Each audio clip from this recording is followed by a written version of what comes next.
ಎಲ್ರಿಗೂ ನಮಸ್ಕಾರ ಪ್ರಿಯ ವೀಕ್ಷಕರೇ, ನನ್ನ ಗುರು ಪರಂಪರೆ ಯೂಟ್ಯೂಬ್ ಚಾನಲ್ಗೆ ಸ್ವಾಗತ ಅಂತ ಹೇಳ್ತೀನಿ.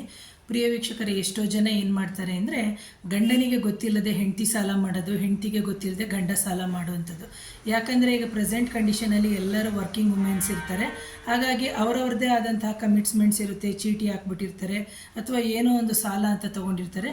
ಅಂತಹ ಸಂದರ್ಭದಲ್ಲಿ ಈಗ ಗಂಡನಿಗೂ ಹೇಳ್ಕೊಳಕ್ಕಾಗಲ್ಲ, ಹೆಂಡತಿ ಬಂದು ಗಂಡನಿಗೆ ಹೇಳೋಕ್ಕಾಗಲ್ಲ. ಯಾಕಂದರೆ ಇಬ್ಬರು ಒಬ್ರಿಗೊಬ್ರು ಹೇಳದೆ ಸಾಲ ಮಾಡ್ಕೊಂಡ್ಬಿಟ್ಟಿರ್ತಾರೆ. ಅಂತಹ ಸಂದರ್ಭದಲ್ಲಿ ನೀವು ಮಾಡುವಂತಹ ಪರಿಹಾರ, ಯಾಕಂದರೆ ಈ ಸಾಲ ಮಾಡ್ಕೊಂಡಿರೋದ್ರಿಂದ ಏನಾಗುತ್ತೆ ಅಂದರೆ ಒಬ್ರಿಗೊಬ್ರು ಹೇಳ್ಕೊಂಡಿರಲ್ಲ ನೋಡಿ. ಅಂತಹ ಸಂದರ್ಭದಲ್ಲಿ ಇಬ್ರಿಗೂ ಕ್ಲಾಶಸ್ ಆಗ್ತಾ ಇರ್ತದೆ. ಈ ಕ್ಲಾಶಸ್ಸು ಕಮ್ಮಿ ಆಗುತ್ತೆ ಒಂದು.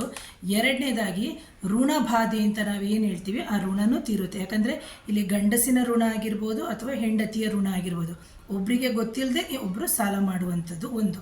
ಎರಡನೇದಾಗಿ ಇಬ್ಬರು ಒಗ್ಗಟ್ಟಾಗಿ ಹೋಗಿ ಅಥವಾ ಒಟ್ಟಿಗೆ ಹೋಗಿ ಸಾಲ ಮಾಡಿರ್ತಾರೆ. ಅಂತಹ ಸಂದರ್ಭದಲ್ಲಿ ಮಾಡುವಂತಹ ಪರಿಹಾರ ಏನು ಅಂತಂದರೆ, ಈ ಪರಿಹಾರವನ್ನು ನೀವು ಮಂಗಳವಾರ ದಿನವೇ ಮಾಡಬೇಕು, ಬೇರೆ ದಿನ ಮಾಡಬಾರ್ದು. ಅಂದರೆ ಮಂಗಳವಾರ ಅಂತಂದರೆ ಮೊದಲು ಆರಂಭದ ದಿನ ಬಂದು ಮಂಗಳವಾರವೇ ಮಾಡಬೇಕಾಗಿರುತ್ತೆ. ನಿಮಗೆ ಗೊತ್ತಿರುತ್ತೆ, ಮನೆಯಲ್ಲಿ ಎಲ್ಲರಿಗೂ ಸಾಸಿವೆ ಸಿಗುತ್ತೆ. ನಮ್ಮ ಅಂದರೆ ಅಡುಗೆ ಮನೆಯಲ್ಲಿ ಸಿಗುವಂತಹ ಸಾಸಿವೆ, ಅದನ್ನು ಒಂದು ಹಿಡಿಯಷ್ಟು ಸಾಸಿವೆಯನ್ನು ತೊಗೋಬೇಕು. ಆ ಸಾಸಿವೆಯನ್ನು ತೊಗೊಂಡ್ಬಿಟ್ಟು ನೀವೇನು ಮಾಡಬೇಕು, ಬೆಳಿಗ್ಗೆ ಮಾಡಬೇಕು, ಇಲ್ಲದಿದ್ದರೆ ಸಂಜೆ 6 o'clock ಮೇಲೆ ಮಾಡಬೇಕು. ಬೆಳಿಗ್ಗೆ ಅಂದರೆ ಅರ್ಲಿ ಮಾರ್ನಿಂಗು 5:30 7 o'clock ಒಳಗಡೆ, ವಿತಿನ್ 7 o'clock ಒಳಗಡೆ ಮುಗಿಸಿ. ಅದೇನಾಗುತ್ತೆ ಅಂತಂದರೆ ಆಗ ನಿಮಗೆ ಏನಾಗುತ್ತೆ ಅಂತಂದರೆ ಕೆಲವರು ಬೆಳಿಗ್ಗೆ ಡ್ಯೂಟಿಗೆ ಹೋಗೋರು ಇರ್ತಾರೆ, ಕೆಲವರು ಸಂಜೆ ಡ್ಯೂಟಿಗೆ ಹೋಗೋರು ಇರ್ತಾರೆ. ಅಂತಹ ಸಂದರ್ಭದಲ್ಲಿ ಯಾವುದಾದ್ರೂ ಒಂದು ಸಮಯದಲ್ಲಿ ನೀವು ಪರಿಹಾರ ಮಾಡ್ಕೊಳ್ಳೋಕ್ಕೆ ಸುಲಭ ಆಗುತ್ತೆ. ಸೊ ಇದನ್ನು ಬಂದ್ಬಿಟ್ಟು ನೀವು ಎಡಗೈಯಲ್ಲಿ ತೊಗೋಬೇಕು. ಅದು ಗಂಡಸೇ ಆಗಲಿ ಅಥವಾ ಹೆಂಗಸೇ ಆಗಲಿ, ಎಡಗೈಯಲ್ಲಿ ಒಂದು ಹಿಡಿ ಸಾಸಿವೆಯನ್ನು ತೊಗೋಬೇಕು. ಫಸ್ಟು ಕ್ಲಾಕ್ ವೈಸ್ ತೊಗೊಳ್ಳಿ, ಇಳೆ ತಗೋಬೇಕು. ಫಸ್ಟು ತಲೆಯಿಂದ ಇಳೆ ತಗೋಬೇಕು, ಅಂದರೆ ಕ್ಲಾಕ್ ವೈಸು, ಗಡಿಯಾರದ ಮುಳ್ಳು ಹೇಗೆ ಸುತ್ತುತ್ತೋ ಅದೇ ಥರ. ಆಮೇಲೆ ಆ್ಯಂಟಿ ಕ್ಲಾಕ್ ವೈಸು ಹೀಗೆ ತಕ್ಕೋತವೆ ಇರಬೇಕಾಗುತ್ತೆ. ಎರಡೂ ಕಡೆಯೂ ನೀವು ಫಸ್ಟು ತಲೆಗೆ ನಿವಾಳಿಸ್ಕೊಬೇಕು. ಆ ನಂತರದಲ್ಲಿ ನೀವು ನಿಮ್ಮ ದೇಹ ಏನಿದೆ ಆ ದೇಹಕ್ಕೆ 7 ಬಾರಿ ನಿವಾಳಿಸ್ಕೊಂಡು ಒಂದು ಬಿಳಿಯದಾಗಿರುವಂಥ ಹಾಳೆ ಇರಬೇಕು. ಅದು ಅನ್ರೋಲ್ಡು, ಅಂದರೆ ಲೈನ್ಸ್ ಇರಬಾರ್ದು, ಏನು ಬರೆದಿರಬಾರ್ದು, ನ್ಯೂಸ್ ಪೇಪರು ಆ ಥರ ಏನೂ ಆಗಿರಬಾರ್ದು.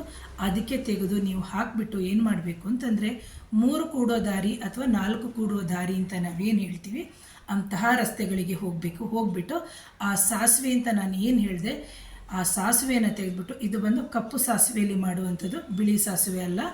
ಆ ಸಾಸಿವೆಯನ್ನು ತೆಗೆದುಬಿಟ್ಟು 4 ದಿಕ್ಕಿಗಳಿಗೂ, ಅಂದರೆ ಇದು ನೋಡಿ ಈಗ ಹೀಗೆ 4 ದಿಕ್ಕಾಗುತ್ತಲ್ವ, ಈ ಕಡೆ ಒಂಚೂರು, ಈ ಕಡೆ ಒಂಚೂರು, ಈ ಕಡೆ ಒಂಚೂರು, ಈ ಕಡೆ ಒಂಚೂರು ಚೆಲ್ಲಬೇಕು. ನೀವು ಚೆಲ್ಲಬೇಕಾದ್ರೆ ಮಧ್ಯದಲ್ಲಿ ಚೆಲ್ಲುವಂಥದ್ದಲ್ಲ, ಮೇಡಮ್ ಹೇಳ್ಬಿಟ್ಟಿದ್ದಾರೆ ಅಂತ. ಸ್ವಲ್ಪ ಸ್ವಲ್ಪ ಆ ಕಡೆಗೆ ಚೆಲ್ಬಿಟ್ಟು ಬನ್ನಿ. ಅಕಸ್ಮಾತ್ ಆ ಥರನೂ ನಿಮಗೆ ಮಾಡೋಕ್ಕಾಗದೇ ಇದ್ದಂಥ ಸಂದರ್ಭದಲ್ಲಿ 3 ಕೂಡೋ ದಾರಿ ಅಂತ ಇರ್ತದೆ. ಆ 3 ಕೂಡೋ ದಾರಿಗೂ ಅಷ್ಟೇನೇ ಸೇಮು, ಆ ಕಡೆ ಒಂಚೂರು, ಈ ಕಡೆ ಒಂಚೂರು, ಈ ಕಡೆ ಒಂಚೂರು, 3 ಕಡೆಗೇ ಚೆಲ್ಬಿಟ್ಟು ಆ ಪೇಪರ್ನ ಒಂದು ಪಕ್ಕಕ್ಕೆ ಹಾಕಿ ಬರಬೇಕು. ಯಾವುದೇ ಕಾರಣಕ್ಕೂ ಯಾವುದೇ ಪರಿಹಾರವನ್ನು ರಸ್ತೆಯ ಮಧ್ಯದಲ್ಲಿ ಮಾಡುವಂತಹ ಕ್ರಮ ಇಲ್ಲ. ನಾವು ಹೇಳೋದೇ ಒಂದು, ಜನಗಳು ಮಾಡುವಂಥದ್ದೇ ಒಂದು.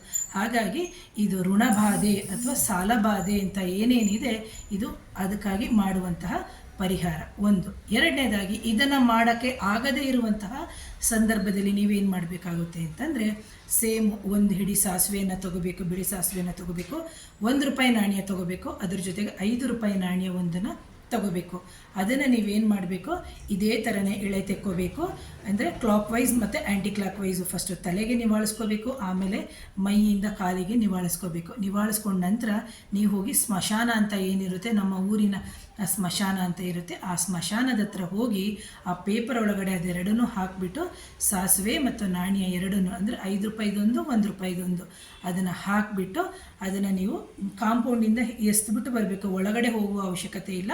ಅದನ್ನು ಹಾಕಿ ಬರೋದ್ರಿಂದ ಖಂಡಿತವಾಗಲಿ ನಿಮಗೆ ಸಾಲದ ಬಾಧೆ ಆಗಿರ್ಬೋದು, ಒಬ್ಬರಿಗೆ ಗಂಡ ಹೆಂಡತಿ ಗೊತ್ತಿಲ್ಲದೆ ಒಬ್ರಿಗೊಬ್ರಿಗೆ ಸಾಲ ಮಾಡಿರೋದೇ ಆಗಿರ್ಬೋದು, ಅಥವಾ ಇಬ್ಬರು ಸಾಲ ಮಾಡಿ ತೀರ್ಸೋಕ್ಕೆ ಆಗದೇ ಇರುವಂತಹ ಸಂದರ್ಭದಲ್ಲಿ ಯಾವುದೇ ಸಾಲ ಆಗಲಿ ಋಣ, ಕೆಲವರು ಬಂದು ಮನೆ ಮುಂದೆ ಜಗಳ ಆಡ್ತಾ ಇರ್ತಾರೆ, ಎಷ್ಟು ದಿನ ಇರ್ತೀಯ ನಾನು ಋಣದಲ್ಲಿ ಅಂತ ಕೆಟ್ಟದಾಗಿ ಕೆಲವರು ಮಾತಾಡ್ತಾ ಇರ್ತಾರೆ. ಜೊತೆಗೆ ಬಡ್ಡಿಗೆ ತೊಗೊಂಡಿರ್ತಾರಲ್ವ ಕೆಲವರು 2% 3%, ಅವರು ತೊಗೊಳೋತ್ತಿಗೆ ಒಂದು ಮಾತು, ಆಮೇಲೆ ತೀರ್ಸಕ್ಕೆ ಹೋದಾಗಲೇ ಒಂದು ಮಾತಾಗಿರುತ್ತೆ. ಅಂತಹ ಸಂದರ್ಭದಲ್ಲಿ ಸಮೇತ ಪ್ರಿಯ ವೀಕ್ಷಕರು ಈ ಪರಿಹಾರವನ್ನು ಮಾಡ್ಬೋದು. ಸತತವಾಗಿ ಮೊದಲು 7 ಮಂಗಳವಾರ ಮಾಡಿ ಹಾಗೇನೇ ಅದನ್ನು ಮುಂದುವರಿಸ್ತಾ ಹೋಗಿ. ಆಗ ನಿಮಗೇ ಗೊತ್ತಾಗುತ್ತೆ ನಿಮ್ಮ ಜೀವನದಲ್ಲಿ ಆಗುವಂತಹ ಬದಲಾವಣೆಗಳು. ಹಾಗೆ ಈ ವಿಡಿಯೋವನ್ನು ಶೇರ್ ಮಾಡಿ, ಕಮೆಂಟ್ ಮಾಡಿ. Thank you.